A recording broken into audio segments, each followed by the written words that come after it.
بہت زیادہ رونے کے باعث بچے کا گلا سوکھ چکا تھا۔ بخار کی شدت سے اس کا چہرہ لال ہوا جا رہا تھا۔ میں نے اس کے ماتھے کو چھو کر دیکھا تو یوں لگا گویا کوئی تپتا ہوا انگارہ ہے۔ ایک دم سے میرا کلیجہ منہ میں آ گیا تھا۔ میں نے جلدی سے اسے گود میں لیا اور اسے چپ کرانے کے لیے پیار سے کہا کہ بس کر جا میرے بچے، اور مت رو، ورنہ تیری طبیعت مزید بگڑ جائے گی۔ مگر وہ کم سن بچہ جو محض 1 سال کا بھی نہ تھا، وہ بھلا کیسے میری بات کو سمجھتا۔ میں پھرتی سے اٹھا اور بچے کو لے کر گھر سے باہر بھاگا۔ جلدی سے پڑوسن رشیدہ خالہ کا دروازہ کھٹکھٹایا تو ان کی بہو نے دروازہ کھولتے ہی پوچھا، جی ندیم بھائی، کیا کام ہے اتنی صبح صبح؟ میں نے کہا اسے خالہ رشیدہ کو دے دو، یہ ان کے پاس کچھ دیر آرام سے رہے گا۔ اسے سخت بخار ہو رہا ہے، اگر مجھے کام پر جانے کی جلدی نہ ہوتی تو میں خود اسے سنبھال لیتا۔ اس کی بہو نے کہا، اماں کی طبیعت کا تو آپ کو پتہ ہے، ہر وقت خراب رہتی ہے، انہیں رات سے الٹیاں آ رہی ہیں، اب وہ ایسی خراب حالت میں آپ کے بچے کو کیا سنبھالیں گی؟ برائے مہربانی آج اپنے بچے کا آپ خود کوئی بندوبست کریں۔ میں تو کہتی ہوں آپ کو دوسری شادی کر لینی چاہیے، آخر کب تک آپ دوسروں کے سہارے بچے کو پالتے رہیں گے؟ ہمارے بھی 100 کام ہوتے ہیں، اب پورا دن پرائی اولاد کو نہیں دیکھ سکتے، میرے اپنے 2 بچے ہیں، میں اپنے بچے دیکھوں یا پھر آپ کے بچے کو چپ کرواتی رہوں؟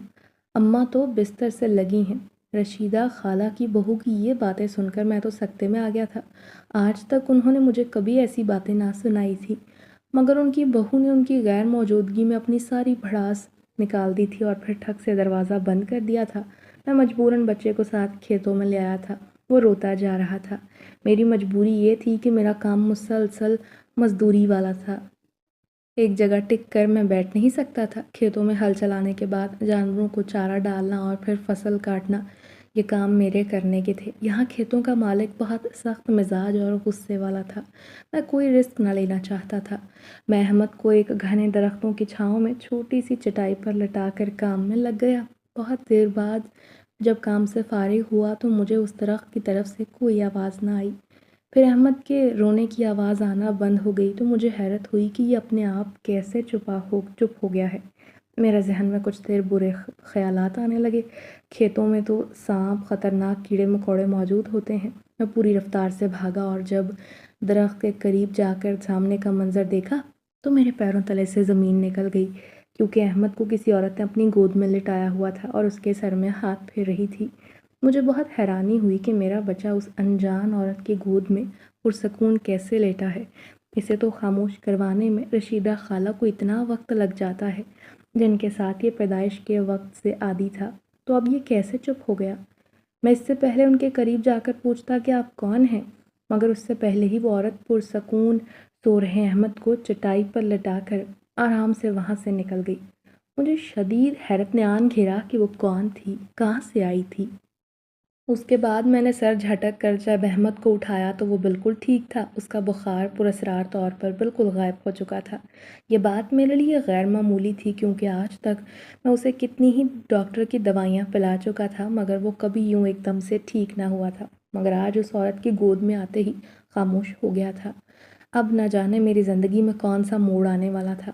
میرا نام ندیم ہے۔ جوانی میں ہی میں نے گاؤں کی ایک لڑکی سے اپنی مرضی سے شادی کر لی تھی۔ اماں ابا اس رشتے پر راضی نہ تھے۔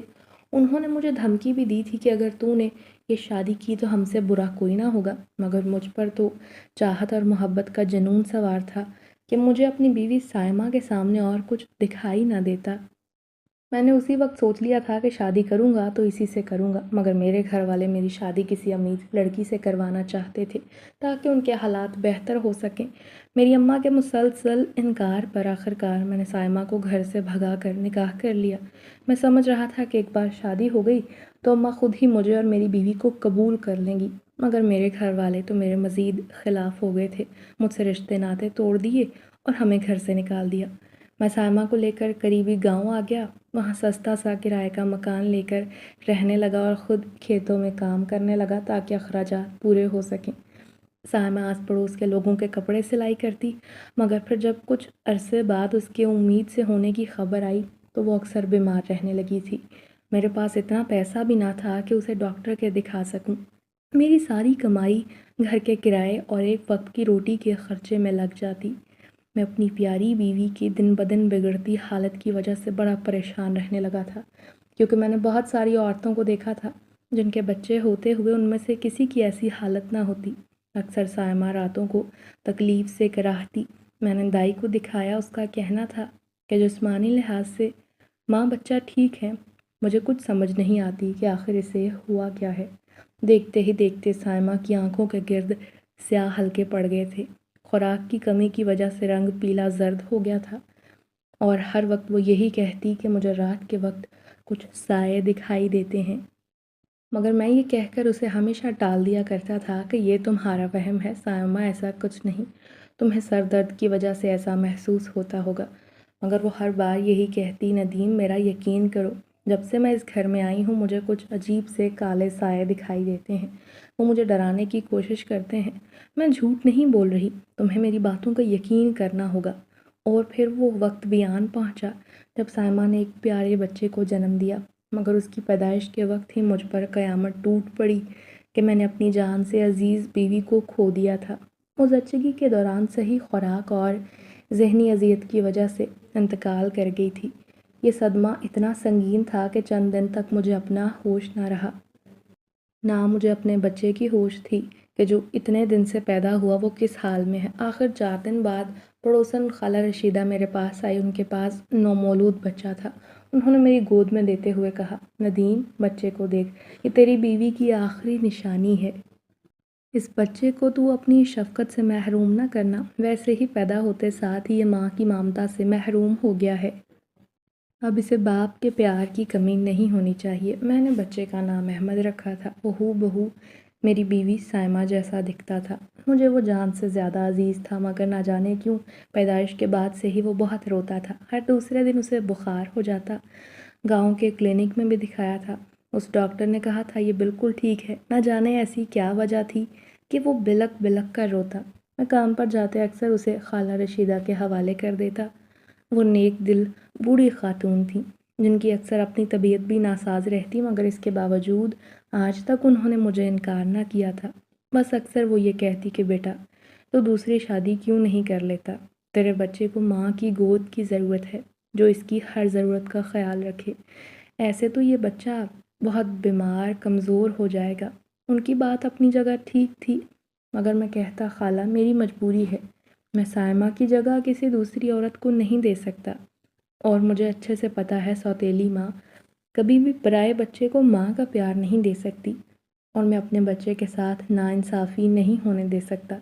مجھے بیوی کی کوئی ضرورت نہیں، آپ سے درخواست ہے احمد کا تب تک خیال رکھا کریں جب تک میں کام پر ہوتا ہوں، جب یہ بڑا ہو جایا کرے گا میں اسے ساتھ لے کر جاؤں گا۔ وہ میری بات سن کر خاموش ہو جاتی۔ وقت اسی طرح گزرتا گیا۔ کچھ مہینوں بعد ایک صبح احمد کو پھر سے شدید بخار ہوا، مگر رشیدہ خالہ کی بہو کے منہ پر دروازہ بند کر دینے کی وجہ سے مجھے مجبوراً اپنے بچے کو کھیتوں میں لے کر جانا پڑا۔ وہاں وہ اس عورت کی گود میں آتے ہی پرسکون ہو گیا تھا۔ اس کے بعد جب میں شام ہوتے ہی گھر آیا تو مجھے عجیب سا محسوس ہوا، کیونکہ احمد بالکل چپ تھا۔ پیدائش سے لے کر اب تک میں نے اسے ہمیشہ روتے ہوئے دیکھا تھا، اب اسے چپ دیکھ کر مجھے کچھ غیر معمولی احساس ہوا، مگر میں نے سوچا چلو شکر ہے رو نہیں رہا ورنہ اس کی طبیعت بگڑ جائے گی۔ اس کے بعد رات کے کھانے کے وقت میں نے خود کھانا کھایا، اس کا فیڈر تیار کیا، مگر وہ پینے سے انکاری تھا۔ پھر میں نے اسے اپنے ساتھ پلنگ پر لٹایا اور اسے تھپکیاں دینے لگا، سلانے کی کوشش میں تھا۔ نہ جانے کب میری آنکھ لگی، میں نیند کی وادیوں میں کھو گیا۔ دن بھر مزدوری کرنے کی وجہ سے میرا تھکاوٹ سے برا حال تھا، میں بستر پر لیٹتے ہی سو گیا۔ میری آنکھ رات کے کسی پہر پیاس کی وجہ سے کھلی، مگر جب میری نظر قریب لیٹے احمد پر پڑی تو میں چونک گیا، کیونکہ اس وقت وہ جاگا ہوا تھا، مسلسل کھلی ہوئی کھڑکی کی طرف دیکھ کر مسکرا رہا تھا۔ یہ دیکھ کر مجھے کافی عجیب سا احساس ہوا، میرے دل کی دھڑکن تیز ہو گئی کہ آخر یہ کیسے ہو سکتا تھا، میں تو کمرے میں کھڑکیاں اور دروازے اچھے سے بند کر کے سوتا ہوں، یہ کس نے کھول دیے؟ مجھے ایسا لگا جیسے احمد کو کچھ دکھائی دے رہا ہے۔ مجھے حیرت اس بات پہ ہوئی کہ وہ اب تک جاگ کیسے رہا تھا، اتنی رات گئے تک تو ہر کوئی سو جاتا ہے۔ میں نے اسے تھپکی دے کر سلانا شروع کیا، مگر نہ جانے کیوں آدھی سے زیادہ رات گزر جانے کے باوجود بھی اس نے آنکھیں بند نہ کی۔ آخر کار میں تھک ہار کر خود ہی لیٹ گیا، کچھ دیر میں میری آنکھ لگ گئی تھی۔ پھر صبح جب میں جاگا، احمد کو اپنے سے پہلے جاگا دیکھ کر مجھے مزید پریشانی ہوئی، کیونکہ وہ رات بھر نہ سویا تھا مگر اس کا چہرہ خاصا تر و تازہ تھا۔ میں نے ناشتہ کیا، احمد کے لیے پھر سے گرم دودھ لایا، مگر اس بار وہ دودھ پینے سے انکاری تھا، جس کا یہی مطلب تھا کہ اس کا پیٹ بھرا ہوا ہے۔ اس کے بعد میں کھیتوں میں جانے کے لیے نکلا، احمد کو بھی ساتھ لے گیا۔ پچھلے دن کی طرح آج بھی میں اسے اسی پیڑ کے نیچے جاتے ہی لٹا دیا اور خود میں کاموں میں لگ گیا۔ واپس آیا تو وہ عورت پھر سے اسے گود میں لے کر بیٹھی تھی، اسے پیار کرتی رہی۔ مجھے ایسا محسوس ہو رہا تھا جیسے احمد اس انجان عورت کے ساتھ خاصا مانوس ہو چکا تھا۔ میں نے اس عورت سے پوچھا کہ آپ کون ہیں اور میرے بچے کے ساتھ اتنا اچھا برتاؤ کیوں کر رہی ہیں؟ یہ تو آج تک کسی کے پاس اتنے سکون سے نہیں رہا۔ میں نے ہمیشہ اسے روتے ہوئے دیکھا ہے۔ آخر آپ نے اس پر کیا پڑھ کر پھونکا کہ یہ خاموش ہو گیا؟ اس عورت نے کوئی جواب نہ دیا، بس خاموشی سے وہاں سے چلی گئی۔ یہ عورت ایسی کیوں تھی؟ مجھے اس کا رویہ عجیب لگا۔ اس کا حلیہ بھی ہمارے گاؤں کی معمولی عورتوں جیسا نہ تھا۔ اس نے ایک سرخ رنگ کا لباس پہن رکھا تھا، آنکھوں میں بھر بھر کے سرما لگایا تھا، اس کے کالے لمبے بال کمر سے نیچے تک آتے تھے۔ آج سے پہلے میں نے اپنی زندگی میں اتنی حسین عورت کہیں نہ دیکھی تھی۔ اس کے اندر عجیب سی طلسماتی کشش تھی، جو بھی اسے دیکھتا دنگ رہ جاتا۔ اس عورت کی شخصیت میں ایک روپ تھا جیسے وہ کہیں کی ملکہ ہو۔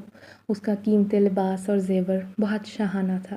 میں اس عورت کے جانے کے بعد احمد کو اٹھا کر واپس گھر لے آیا، مگر گھر آتے ساتھ ہی وہ پھر سے رونے لگا۔ میں نے اسے چپ کروانے کی بہت کوشش کی، مگر وہ کسی صورت خاموش نہ ہو رہا تھا۔ رونے کی وجہ سے وہ پھر سے بخار میں تپنے لگا تھا۔ پوری رات میں اسے گود میں لے کر چپ کرواتا رہا۔ وہ آخر کار سو تو گیا، مگر اس کے بخار کی شدت جوں کی توں قائم تھی۔ پھر اسی طرح رات کے کسی وقت احمد کو سلاتے ہوئے میری آنکھ لگ گئی۔ صبح جب میں جاگا تو احمد کو پلنگ پر موجود نہ پا کر میں حیران رہ گیا۔ گھبرا کر میں جلدی سے اٹھا اور پورا کمرہ دیکھ لیا، مگر احمد کا کہیں نام و نشان نہ تھا۔ میرا چہرہ یہ سوچ سوچ کر زرد ہونے لگا کہ آخر احمد کہاں جا سکتا ہے۔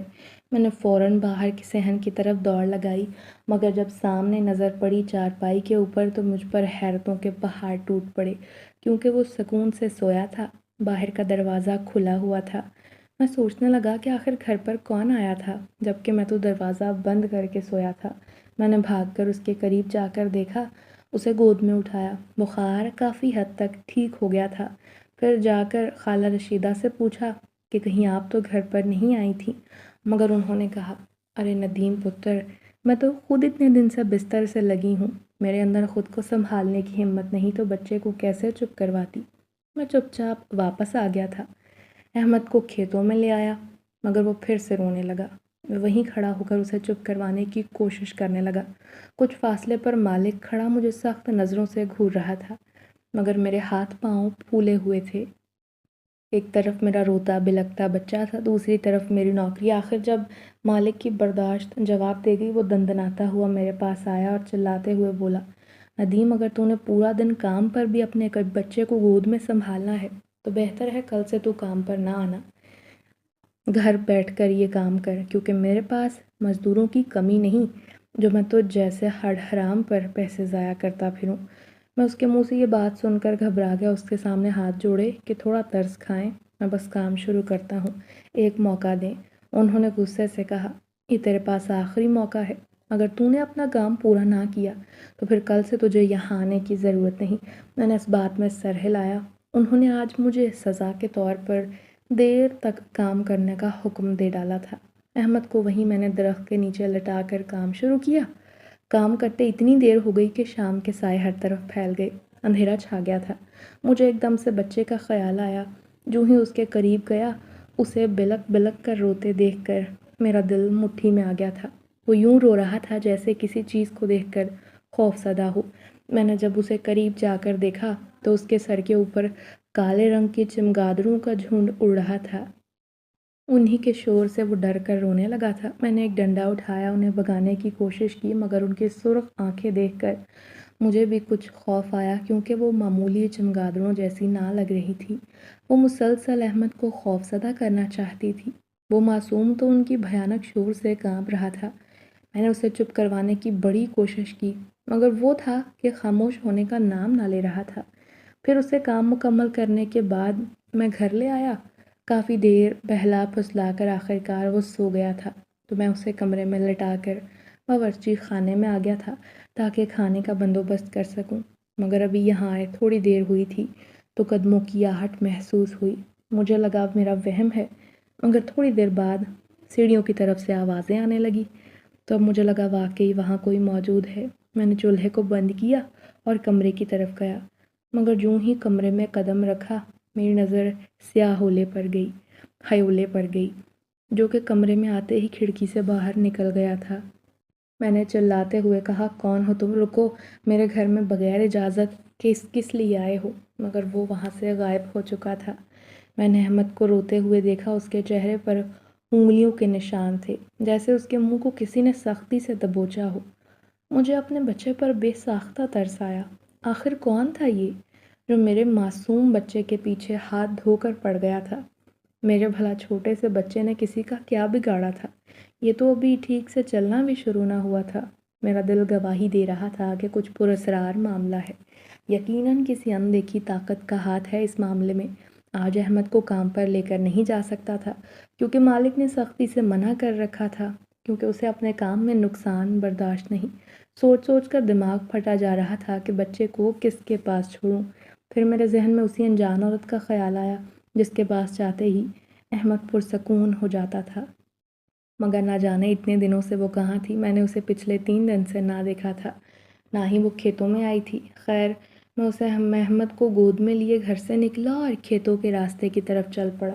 کچھ بھی ہو جائے، اب میں اسے گھر پر اکیلا نہیں چھوڑ سکتا تھا، کیونکہ وہ کالے سائے میری غیر موجودگی میں اسے نقصان پہنچا سکتے تھے۔ میں کھیتوں کی طرف جا ہی رہا تھا کہ اچانک سے میری نظر کسی عورت کی پشت پر پڑی۔ اس کا سرخ لباس دیکھ کر میرے ذہن میں جھماکا ہوا۔ وہ وہی عورت تھی جو احمد کو خاموش کروا لیا کرتی تھی۔ میں نے اسے ایک ویران راستے کی طرف جاتے ہوئے دیکھا تو اس کا پیچھا کیا، کیونکہ یہ راستہ جنگل کی طرف جاتا تھا۔ میں نے اس کے پیچھے قدم بڑھائے، مگر وہ بہت تیزی سے چلتی جا رہی تھی۔ یہ جنگل تو ویسے بھی پراسرار مخلوق کی وجہ سے مشہور تھا۔ لوگ تو اس کے بارے میں طرح طرح کی باتیں کرتے تھے۔ کچھ لوگوں کا تو یہ بھی کہنا تھا کہ وہاں برسوں سے اندیکھی مخلوق آباد ہے۔ یہ جنگل آسیب زدہ ہے۔ مگر جو بھی تھا، اس لمحے یہ باتیں فراموش کیے میں اس عورت کے پیچھے جا رہا تھا، کیونکہ بس مجھے اس عورت کا پتہ لگانا تھا۔ اسے اتنا آگے اور تیز چلتے دیکھ کر مجھے یہ تو اندازہ ہو گیا تھا کہ وہ ان راستوں پر اکثر آتی جاتی رہتی ہے، کیونکہ ان راستوں سے واقف لگ رہی تھی۔ پھر اچانک وہ ایک دم سے غائب ہو گئی۔ میں نے ارد گرد نظریں موڑ کر دیکھا، مگر وہ کہیں دکھائی نہ دی۔ یہی سوچ رہا تھا کہ ایک دم سے مجھے اپنے پیچھے کسی کی موجودگی کا احساس ہوا۔ میں نے گردن موڑ کر دیکھا تو ہکا بکا رہ گیا۔ وہ عورت میرے سامنے کھڑی تھی۔ وہ سرد نظروں سے مجھے گھور رہی تھی۔ تم یہاں کیا کر رہے ہو؟ کیا میرا پیچھا کر رہے تھے؟ میں نے گھبراتے ہوئے کہا، میں تو بس یہ دیکھنا چاہتا تھا کہ آپ اس جنگل میں کیوں آئی ہیں، اور آپ اتنے دن سے کہاں پر تھیں؟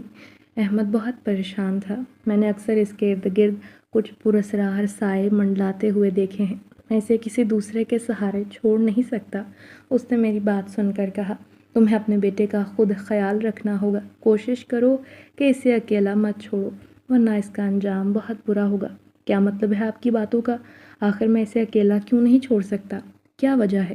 فی الحال تو میں تمہیں کچھ بتا نہیں سکتی۔ مناسب وقت آنے پر تمہیں خود وجہ پتہ چل جائے گی، مگر اتنا کہوں گی کہ اپنے بیٹے کی حفاظت کرو۔ یہ کہتے ہی وہ وہاں سے چلی گئی، اور میں یہ سوچ کر پھر سے الجھن میں پھنسنے لگا تھا کہ کیا کروں، کس سے جا کر مدد مانگوں۔ ذہن میں آخری خیال اپنے والدین کا آیا، کیوں نہ وہاں جا کر ان سے بات کروں۔ سائمہ کو تو انہوں نے قبول نہیں کیا تھا، مگر میرے بچے کو تو وہ کچھ نہ کہیں گے۔ آخر کو احمد ان کا اپنا خون ہے۔ پھر میں نے ایک فیصلہ کیا اور اگلے دن اپنی ماں کے پاس گیا۔ اتنے عرصے بعد اماں کو دیکھ کر میں ان سے گلے ملا، انہیں ساری حقیقت بتا دی، جو سن کر وہ خاموش ہو گئی تھیں۔ ایک بات پر میں نے غور کیا تھا کہ وہ مجھ سے نظریں نہ ملا رہی تھیں۔ انہوں نے احمد کو اپنے پاس رکھنے پر کوئی اعتراض نہ کیا، بلکہ وہ بولتی رہیں کہ بیٹا تو بھی اب اس گھر میں رہ جا، یہ گھر تیرا اپنا ہے۔ مجھے افسوس ہوا کہ کاش اماں یہ الفاظ آپ میری بیوی کی زندگی میں کہتی تو وہ بیچاری بھی سکھ کی زندگی میرے ساتھ گزارتی، مگر میرے ساتھ رہتے ہوئے اس نے اتنی تکلیفیں برداشت کی تھیں کہ جسمانی کمزوریوں کی وجہ سے آخرکار وہ ہمیشہ کے لیے مجھے چھوڑ کر اس دنیا سے چلی گئی تھی۔ اس کے بعد میں احمد کو اماں کے پاس چھوڑ کر کام پر جاتا تھا، مگر واپسی پر اماں یہی کہتی کہ بیٹا اسے کسی اچھے ڈاکٹر کو دکھا دے، یہ بہت بیمار رہتا ہے، ہر وقت روتا ہے۔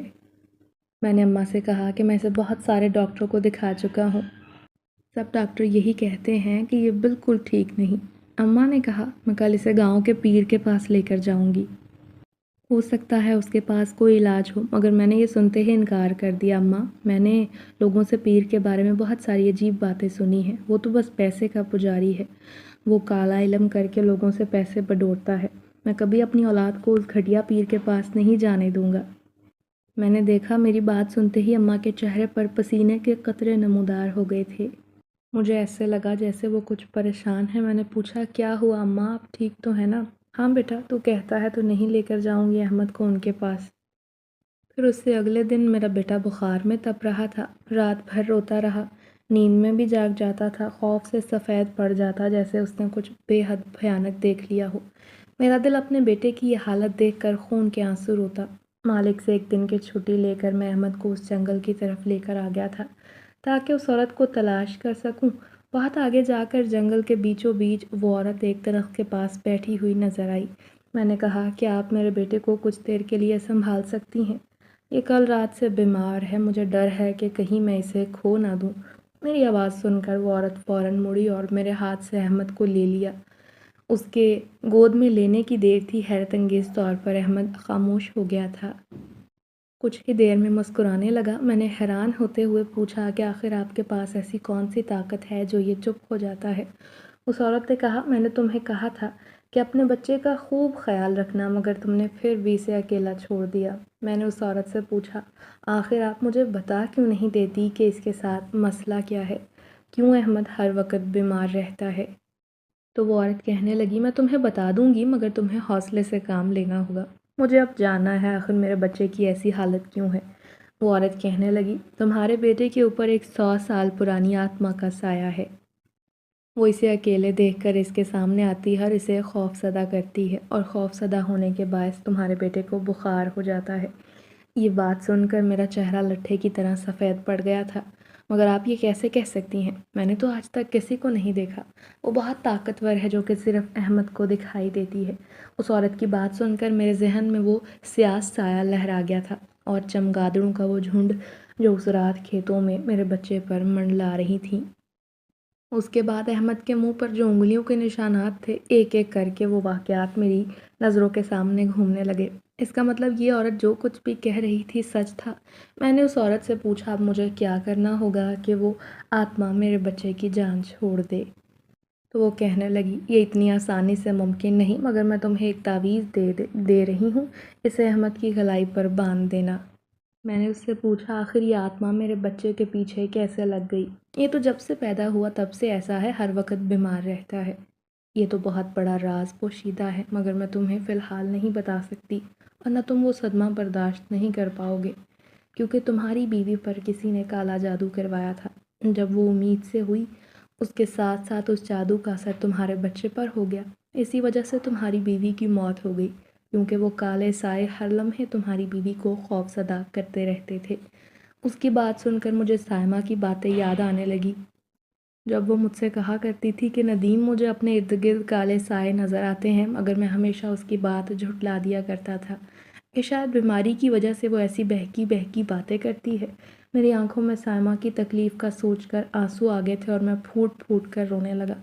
اگر تم میرا ساتھ دو تو اس کا ایک حل موجود ہے، اس طرح تمہارے بچے کی جان بھی بچ جائے گی اور اس آتما سے جان خلاصی ہو جائے گی۔ آپ جو بھی کہیں گی میں کرنے کو تیار ہوں۔ اس کے بعد اس نے کہا ہمیں اس آتما کو اس کے ٹھکانے پر جا کر اس کی طاقت کو ختم کرنا ہوگا۔ اس نے میرا ایک خاص پتھر چرایا ہوا ہے اور اسی کی پراسرار طاقتوں کی وجہ سے وہ اتنی شفاف بن چکی ہیں۔ یہ سب میں تمہیں بتاؤں کہ ابھی سب سے پہلے ہمیں اس کا خاتمہ کرنا ہے، کیونکہ جب تک وہ اس پر منڈلاتی رہے گی تم کبھی بھی اسے تندرست نہیں دیکھ پاؤ گی۔ ٹھیک 2 دن بعد اماوس کی رات ہے، ہمیں اس سے پہلے یہ کام کرنا ہوگا، ورنہ وہ تمہارے بیٹے کو نقصان پہنچا دے گی۔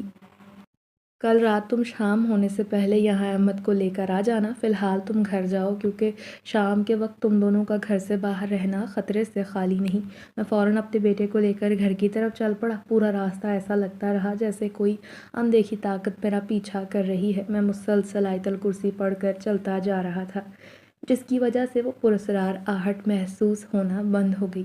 کچھ دیر بعد جب گھر آیا تو اماں کو اپنے ساتھ لے کر کمرے میں جانے لگا کہ اماں کی آواز آئی۔ وہ کمرے میں آپا کے ساتھ بات کر رہی تھی۔ مجھے تو لگتا ہے کہ احمد کی ایسی حالت ہماری اس غلطی کی وجہ سے ہوئی ہے جو میں نے غصے میں آ کر کی تھی۔ اب اس کا خمیازہ میرا پوتا بھگت رہا ہے۔ اماں کی آواز میں مجھے شرمندگی کا تاثر محسوس ہوا تھا۔ مجھے سمجھ نہ آئی کہ آخر وہ کون سی غلطی کی بات کر رہی ہیں۔ میرے ذہن میں بے تحاشا سوالات جنم دینے لگے۔ تبھی اماں کی نظر مجھ پر پڑی تو وہ گھبرا گئی۔ ارے ندیم بیٹا، تو کب آیا؟ مجھے ایسے لگا جیسے انہیں اس بات کا ڈر ہے کہ کہیں ان کی چوری نہ پکڑی گئی ہو۔ میں نے بس بہانہ بنایا کہ ابھی ابھی آیا ہوں۔ تو بہت تھکا ہوا لگ رہا ہے، احمد کو میرے پاس چھوڑ دے بیٹا۔ اگلے دن میں کھیتوں میں جلد ہی اپنا کام ختم کر کے جنگل کی طرف آ گیا تھا جہاں وہ عورت میرا انتظار کر رہی تھی۔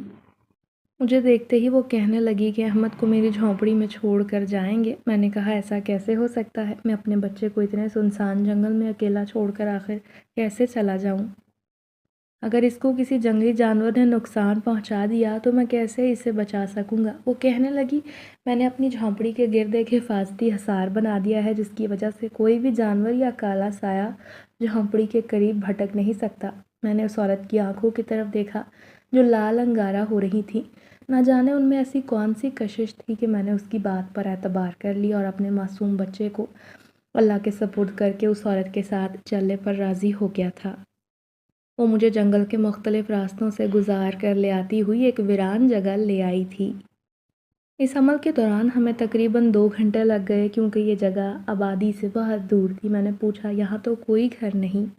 تو وہ کہنے لگی وہ آتما اسی کھنڈر نما مقام پر رہتی ہے کیونکہ یہاں کوئی انسان آنے کا سوچ بھی نہیں سکتا۔ پھر اس نے مجھے جھاڑیوں کے پیچھے چھپا دیا اور اشارے سے بتایا کہ وہ دور جو مکان ہے وہ اسی آتما کا ہے، ہمیں وہاں جانا ہوگا مگر یہ کام بہت خطرناک ہے۔ اس آتما کے چیلے ہر جگہ پھر رہے ہیں، اگر انہیں ہمارے آنے کی بھنک بھی لگ گئی تو وہ اس آتما کو بتا دیں گے۔ میں نے غور کیا تو وہ عورت مسلسل کچھ پڑھتی جا رہی تھی جو کہ کسی دوسری زبان میں تھا، مگر شاید وہ کوئی منتر پڑھ رہی تھی جس سے ہمارے گرد ایک حصار بن گیا تھا۔ حصار کی مدد سے وہ بھیانک چیلے مجھے اس عورت کو نہ دیکھ سکتے تھے۔ اس عورت نے مجھے کہا کہ تمہیں اس گھر کے اندر جانا ہے اور وہ خاص پتھر لے کر آنا ہے۔ میں نے حیران ہوتے ہوئے پوچھا کیا تم میرے ساتھ اندر نہیں جاؤ گی؟ تو وہ کہنے لگی اگر میں نے اس مکان کے اندر قدم رکھا تو میں جل کر بھسم ہو جاؤں گی۔ وجہ یہ ہے کہ اس آتما نے اپنے گھر کے گرد جادوئی عمل پڑھ کر حصار قائم کر رکھا ہے جس کی وجہ سے اس گھر میں صرف ایک عام انسان داخل ہو سکتا ہے۔ اور میں یہ سوچنے پر مجبور ہو گیا کیا یہ عورت کوئی عام انسان نہیں؟ اتنا شک تو مجھے پہلے دن اس پر ہو چکا تھا کہ وہ کوئی معمولی انسان نہ تھی، اس کے پاس ضرور کوئی نہ کوئی ایسی طاقت تھی جو بہت پر اسرار تھی۔ میں نے اس کی بات مان لی مگر مجھے بہت زیادہ ڈر لگ رہا تھا کہ کہیں میں پکڑا نہ جاؤں۔ اگر اس آتما کے شیطانی چیلوں نے مجھے دیکھ لیا تو وہ اسی وقت مجھے جلا کر بھسم کر دیں گے۔ مجھے ایسے گھبراتے ہوئے دیکھ کر اس عورت نے کہا کہ فکر نہ کرو، میں نے تمہارے اوپر خاص منتر پڑھ لیے ہیں، تمہیں اس کے چیلے نہیں دیکھ سکیں گے۔ اب تم جاؤ اور کوئی آواز نہ نکالنا تاکہ ان کو کسی کی موجودگی کا شک نہ ہو۔ پھر اس کے بعد میں نے اللہ کا نام لیا اور اس مکان میں داخل ہو گیا۔ وہ ایک ٹوٹا پھوٹا 2 منزلہ مکان تھا جس کی کھڑکیاں اور چھتیں ٹوٹ چکی تھیں۔ وہاں کا ماحول دیکھ کر میں تو کانپ اٹھا تھا کیونکہ ہر طرف خون کی بدبو پھیلی ہوئی تھی۔ جگہ ہر کونا جالوں سے اٹا ہوا تھا، ایسا لگتا تھا سالوں سے یہ جگہ سنسان پڑی تھی اور یہاں کسی کا گزر نہیں ہوا۔ میں نے دھیرے سے دروازہ کھول کر اندر قدم رکھا تو ہر طرف پرانے ڈھانچے بکھرے ہوئے تھے، جلی ہوئی لکڑیوں کی راکھ جا بجا بکھری تھی اور یہ دیکھ کر میرا دل خوف کے مارے بے ترتیبی سے دھڑکنے لگا۔ یقیناً یہاں اس آتما نے کئی معصوم انسانوں کو موت کے گھاٹ اتارا ہوگا۔ میں نے اپنا دل مضبوط کیا کہ خدا نہ خواستہ اس کا اگلا شکار میرا معصوم بیٹا نہ بن جائے۔ میں نے اپنا دل مضبوط کیا اور سامنے موجود ایک خالی کمرے کی طرف گیا۔ وہاں ہر چیز ٹوٹی پھوٹی تھی۔ میری نظر ایک سامنے الماری پر گئی، میں نے اس کی تلاشی لی۔ جہاں مجھے ایک پوٹلی ملی۔ سیاہ رنگ کی پوٹلی کو کھول کر دیکھا، اس میں بڑا سا پتھر تھا جس میں سے روشنی نکل رہی تھی۔ میں نے اسے اپنی قمیض کی جیب میں چھپا لیا۔ باہر سے مجھے بہت سارے چمگادڑوں کے شور کی آوازیں آنے لگیں تو میں اس کمرے میں کونے میں چھپ کر کھڑا ہو گیا تھا۔ مجھے ڈر لگ رہا تھا۔ کچھ دیر بعد جب باہر سے آوازیں آنا بند ہوئیں تو میں نے باہر قدم نکالا۔ میں پھرتی سے باہر کی طرف دوڑا، مگر ایسا لگ رہا تھا جیسے کوئی میرے پیچھے آ رہا ہے۔ تیز قدموں کی آواز مجھے واضح طور پر سنائی دے رہی تھی۔ ڈر کے مارے برا حال تھا۔ اچانک سے میرا ہاتھ کسی نے سختی سے پکڑا اور کوئی مجھے جنگل کی طرف لے کر بھاگنے لگا۔ اپنے پیچھے چیخنے کی آوازیں آ رہی تھی۔ مڑ کر دیکھا تو وہاں بہت ساری چمگادڑیں میرے پیچھے لہولہان حالت میں پڑی تھیں۔ جب میں نے سامنے دیکھا تو وہی عورت موجود تھی۔ اس نے مجھے کہا، جلدی کرو ندیم، اس آتما کے شیطانی چیلوں کو خبر ہو گئی ہے کہ تم نے اس کا خاص پتھر چرا لیا ہے۔ اب وہ ہمارے تعاقب میں ہمیں مارنے آ رہے ہیں۔ آخرکار بہت چلنے کے بعد وہ عورت اس جھونپڑی کے پاس آئی اور مجھے کہا، چلو اندر، تمہیں بہت چوٹیں آئی ہیں۔ اس نے مجھے جھونپڑی میں ایک جگہ بٹھایا اور ایک طرف پڑے ڈبے سے کوئی مرہم نکال کر کہنے لگی، یہ اپنے زخم پر لگا لو۔ میں نے اس کی بات پر عمل کیا تو کچھ دیر میں واقعی ایسا لگا جیسے مجھے کوئی تکلیف آئی ہی نہیں۔ میں نے اس کا شکریہ ادا کیا اور اپنے بیٹے کو دیکھا جو پرسکون نیند سو رہا تھا۔ پھر اس عورت نے کہا، مجھے وہ پتھر دے دو تاکہ میں عمل شروع کر سکوں۔ اس کے بعد وہ باہر جانے لگی۔ اس نے کہا، اب یہ میرا جناتی پتھر میرے پاس آ گیا ہے۔ اس چڑیل نے یہ میرے آباء و اجداد سے چھینا تھا۔ اب اس کی طاقت ویسے ہی کم ہو گئی ہے۔ تم فکر نہ کرو، میں یہ پراسرار عمل کروں گی تو تمہیں سب پتہ چل جائے گا۔ اس عورت کے منہ سے جنات کا ذکر سن کر میرے پیروں تلے سے زمین کھسک گئی، جس کا مطلب یہی تھا کہ یہ ہرگز کوئی انسان نہ تھی۔ وہ میری گھبراہٹ دیکھ کر بولی، گھبراؤ مت، میں بھلے ملکہ جنات ہوں مگر مجھ سے تمہیں یا تمہارے بیٹے کو کوئی نقصان نہیں پہنچ سکتا۔ میں بچوں کو بہت پسند کرتی ہوں۔ اس کے بعد وہ خاموشی سے باہر بیٹھ کر کوئی عمل کرنے لگی۔ اسے پوری رات لگ گئی تھی۔ آخرکار اس نے صبح کے وقت فضا میں کچھ پڑھ کر پھونکا تھا اور اس نے کہا، وہ آتما جل کر راکھ ہو چکی ہے۔ اب کوئی خطرہ باقی نہیں، تمہارا بیٹا اس آتما کے سائے سے آزاد ہے۔ میں نے اس کا بہت شکریہ ادا کیا اور اس سے پوچھا، کیا آپ کو معلوم ہے اس سب کے پیچھے کس کا ہاتھ تھا؟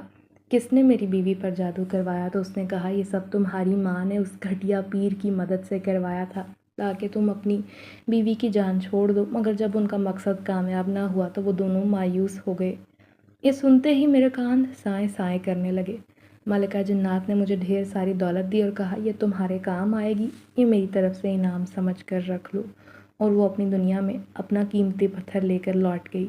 میں گھر اماں کے پاس آیا، ان سے سوال جواب کیے تو اماں ہاتھ جوڑ کر معافی مانگنے لگی۔